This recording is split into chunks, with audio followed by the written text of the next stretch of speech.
Welcome, everyone. This is JY Obona with the Obona Tennis Online Coaching Podcast. This week, I want to talk about how you can lose and get better, which is a difficult concept for a lot of people to understand, especially for those that didn't grow up in a sports background. If you're somebody who just did very well in business and very well in school, you start to recognize that the most important thing is actually, are you moving up and are you getting the results?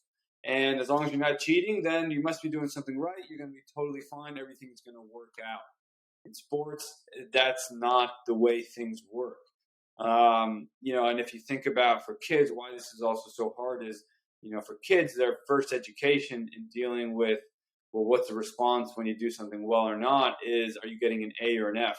So they don't ask you how much you studied, and you can get an F on an exam. You can get all the answers wrong, but you could have studied all week from the second you were told about the test, everything you need to do. You're always there in class. You tried as hard as you could. You were sweating. You were thinking, staying up late. And if you get an F, it doesn't matter. It's an F. And if you get enough of those Fs, you're going to be punished. Something's going to happen. They're going to think maybe you have a learning disability. Do they need to hold you back a grade? Are they going to start to think that you're dumb? Are your parents thinking that you're lying, you're not actually studying, you're not trying? So that's where a lot of kids' education comes when they start playing sports is, well, I need to win. That reflects me doing better, and that's wrong. So what we need to do with kids is first define what is failure, okay? What is the actual F in sports? And failure and the F in sports is when a player is so afraid to lose, they compete in a manner that has nothing to do with the long-term development of their game. They're so focused on winning that they don't care what they worked on. They're just going to make sure that they don't lose. And so an example of that will be, let's just say a tennis player has changed their grip on their serve. They started off with that frying pan grip that everyone starts with, which is most kids' forehand grip. And they're supposed to switch to continental, but they're so afraid to lose that they show up to the actual competition and they don't use that continental grip.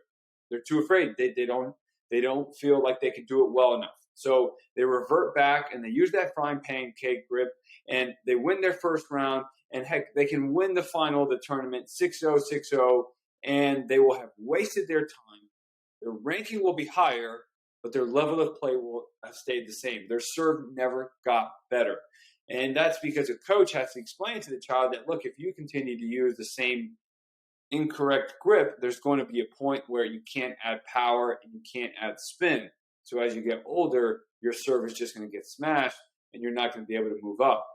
So if we reward that kid in that moment in time by giving him the biggest hug, the biggest pat on the back, saying how great he did and never addressing the serve, we're actually going to be hurting them because in the long term, they're going to start to lose a lot more than they won. And so that's where we needed to find that match, that tournament is actually a failure. That is actually an F, even though they won a tournament.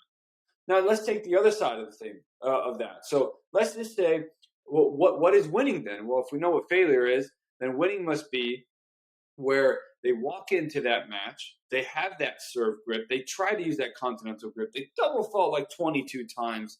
If they would have put the serve in, they would have probably just won the match, but they didn't. They focused on getting that serve in, and as angry and frustrated as they were, they kept trying to put it in, and they lost.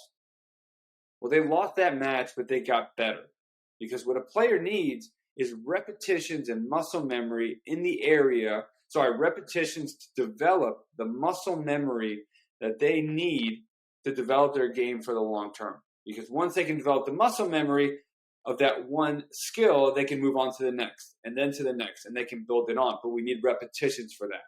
But if every time that we go out and play, we revert back to what our old grip is, we're losing time. And if anything, we're actually reinforcing the old grip. We're not reinforcing the new grip. So we're actually getting, not only losing time, but we're actually getting worse because now the muscle memory with the wrong grip is getting even stronger. And so it becomes harder to reverse. So that's a match where that kid hit those 23 double faults. That kid deserves ice cream. That kid deserves a prize, whatever he needs. Doesn't get a trophy in the turn, that's fine. You got to find a way to reward them, because what they did is they worked on their game and they were thinking long term. And when they get older and they play against the bigger, stronger kids and they're trying to move up and be the best player they can be, they put themselves in position to give themselves that chance. And yes, they had to sacrifice a lot of early wins. Well, wins, right? The winning in the score line. So they had to sacrifice a lot of that score line, a lot of those early trophies by winning a different way, developing their game so that the wins in the score line come later. So we have to be very careful, what we're talking about and what we're reinforcing with kids, because, college coaches, if you're trying to play a Division I college or any type of college, they're not looking at 10 and under results, 12 and under results, 14 and under results. They're looking at how is this kid doing when he gets to 16s and 18s, because that's when they start recruiting. So if we have to make sure that we are reinforcing the long-term development when they're young. And especially then, if we don't do that, it gets really hard for them and they get too caught up with only winning. And when they lose, they're miserable because they don't see the good intentions and they don't see how actually they got better and there's something to be proud about. Recently, I had this happen with one of my players. So I was watching them play. I was sitting with a parent, and, the parent is not someone with this tennis background. So they're trying to figure out, well, is this good? Is this bad? And their child ended up losing. And I said, hey, this is actually very good, because they were missing shots that were the shots that we worked on in practice that he could have tried to do a different way and maybe just put the ball in and give himself a better chance to win that one match. But he tried to do the things that we were working on in practice that he needs to do to beat the better players. And if he can learn how to execute that, he'll for sure beat the players that he's currently playing against. But then once he moves up, he'll be ready against those players. And on the flip side, I also had a player a few weeks back win a match playing the wrong way. So they had practiced playing a very aggressive style of tennis, which as you move up, you need to play more and more aggressive. And when it came down to big moments in the match, they withdrew. They took pace off. They moved backwards. They started throwing some balls up. They got afraid. And they ended up winning the match.